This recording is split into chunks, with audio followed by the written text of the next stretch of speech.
Thank you, Mark, and thank you for your leadership leading up to this, and special thanks to all those who helped me prepare for this presentation. It's quite a bit of work has gone into this, and I couldn't have done it without you, so thank you. Commissioners, good morning, good afternoon, whichever you prefer for this time of day. I'm very excited to share with you some really positive results from the deer season. I'm sure you don't need reminding that we reduced the statewide buck limit from 3 to 2, but I know a lot of people are very interested in the results of that, and I'm excited to share those with you. And then I'd like to share an agency recommendation for the 2016 and 17 whitetail deer seasons. So this past year we saw a harvest of 167,339. Now I realize that you've pretty much heard these final results from Chief Goodland a couple of months ago, but just so you know, this is the final tally for the year, and you'll see historically this is a pretty much a high for throughout time. And you'll note that was 1.5% increase over the 2014 season, and that's really insignificant. The fact that it's 1.5%. However, it's very significant that there was very little change from last year, because I know there was some uncertainty if the buck limit were to change, what it might do to the overall harvest. And we have a good result here that it did not have a negative impact on the overall harvest. To get into a little bit of more detail, I wanted to share with you a comparison of 2014 and 15. And again, the total harvest didn't change much at all. If you look at the buck harvest, and this is all male deer, when I say buck harvest, all male deer, there was a 6% decrease. And then if you look at the composition of the male deer or bucks in the harvest, that composition dropped by 4%. And then if you think about does, and this includes all female deer, that there was an 11% increase in the doe harvest and a subsequent 4% increase in the percentage of does in the overall harvest. And that's what a lot of people anticipated, and I think is another good result of the difference in the 2015 and 14, that we did see a reduction in the buck harvest and did see an increase in the doe harvest. And if you look at the buck to doe ratio of the harvest, it changed from 1.4 to 1 to 1.2 to 1. So those are all very positive results. To look at this a little differently, we can make a comparison of antlered deer versus antlerless deer. And when I say antlered deer, I'm talking about bucks with antlers a minimum of 3 inches in length. And then antlerless deer include all the other ones, which would be bucks with less than 3-inch antlers, does, and buck fawns. And buck fawns are what are typically referred to as button bucks. But if you look at it from this perspective, the antlered harvest increased by 3%. The antlerless harvest pretty much did not change. So that's the final results of that comparison. Now you'll remember that there was an additional 5-day season or 5 days of antlerless hunting added to Unit L. This fell from January 4th through the 8th. And I'm glad to report that there were roughly 3,200 deer harvested during this 5-day hunt. And you are aware that these counties, we tend to deal with depredation issues related to whitetail deer, so I would say that this is a positive result as well. That will be roughly 3,200 less deer munching on soybeans this spring.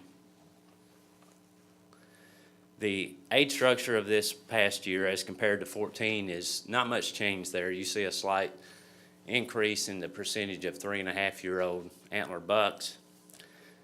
This comes at no surprise. You would not expect a change in the age structure at this point, because obviously not enough time has gone by to see how the reduction in the buck limit will change this age structure.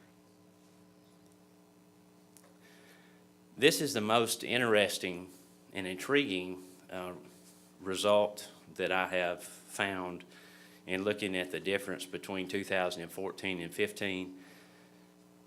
we found a 71% decrease in the number of antlerless bucks harvest. Again, these are antlered bucks with antlers less than 3 inches. And in my professional opinion, this decrease was a result of the buck limit reduction. However, I'm not exactly sure how hunter behavior was changed, and that'll be something that I'm really interested in seeing. You know, we need to look at this over the long term. I recommend a minimum of 5 years to learn exactly what caused this. And this is just very intriguing to me, and it'll be really cool to see how this develops over the next 5 years.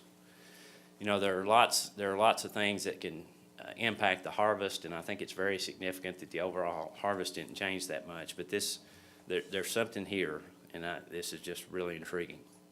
But I will say that, you know, there are lots of things that change the harvest. You know, weather's a big factor, and I think that was one for this past year as well. Hunter behavior, Peyton Manning retiring, maybe a billionaire with great hair running for president, who knows, but this is really going to be a really interesting question for us to answer over the next few years. Hunter success, I think, is another really, really important thing to point out. You know, there were concerns about how the buck limit reduction might impact hunter success, and I found that there was, if you think about the number of people that killed a deer, period, in these 2 years, that the number increased by 2% in 2015. And then if you look at the number of hunters who killed either one or more antlered bucks, that number increased to 28% from 25. So in summary, in regards to hunter success, we pretty much broke even. So it did not have a negative impact on hunter success.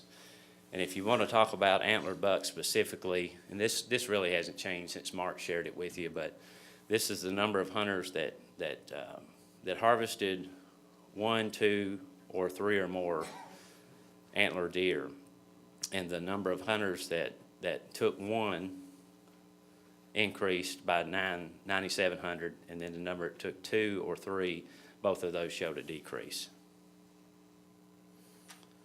Now I'd like to pause there because I'm gonna go into my recommendation from here, but I know there may be questions specifically about those results, and I want to entertain those if possible.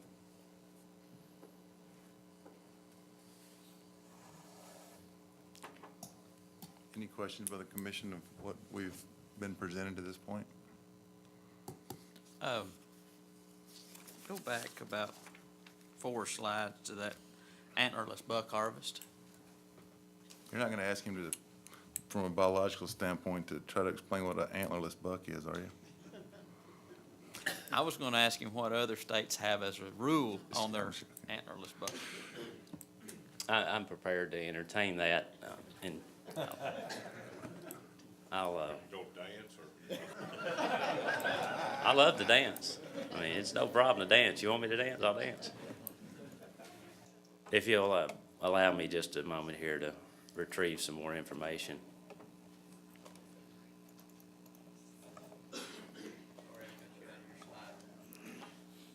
I think you're entitled. Not sure what just happened there. Let's try this again.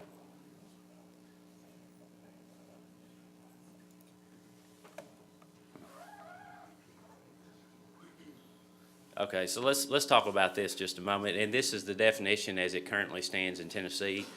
You see the verbiage in the proclamation that states the statewide antlered buck limit is 2. And I underline buck on this definition because I will tell you that's one place where we vary from other states, and you may see this later, but other states say deer right there as opposed to buck. But just a side note, so I'll start from the beginning. The statewide antlered buck limit is 2. Antlered deer must have antlers a minimum of 3 inches in length or on on buck-only or antler-only hunts, and antlerless deer are defined as deer with no antlers or deer with antlers less than 3 inches in length. So just keeping in mind, that's what we have in Tennessee. And the, a little bit of perspective, or I don't know why that's doing that. Yeah. Y'all have to slow me down. A little bit of history on this regard. The antlered deer definition was created to protect does from being mistakenly shot during the restoration period, and that there's no agency recommendation to change it currently. And the thought or the reasoning is it creates an allowance for hunters who shoot a small antlered deer thinking it is a doe. So just to give you that information. And I'd like to share that I've done some comparisons with border states, and I found that Arkansas and Missouri have similar definitions to us. Theirs may be 2 inches where ours is 3, but fairly similar. But many of the other border states do have different definitions. And for some reason, it makes me go back every time. But here's what I've learned from Kentucky, and thanks to Tim White for helping me get this together. Antler deer means a male or female deer excluding male fawns with a visible antler protruding above the hairline, and antlerless deer means a male or female deer with no visible antler protruding above the hairline. So that's, some of you may be familiar with that from Kentucky. In Virginia, antlerless deer are does, button bucks, and shed antlered bucks, and antlered deer must have antlers visible above the hairline. And lastly, Alabama antlered deer are defined as those with bare antlers visible above the natural hairline, and unantlered deer are those without bony antlers visible above the natural hairline. So there's a very long response to what I wish was a simple question, but it's not. But that's what you find from other states. Thank you very much. That answered my question, what other states were doing. So, thank you, Commissioner Teague.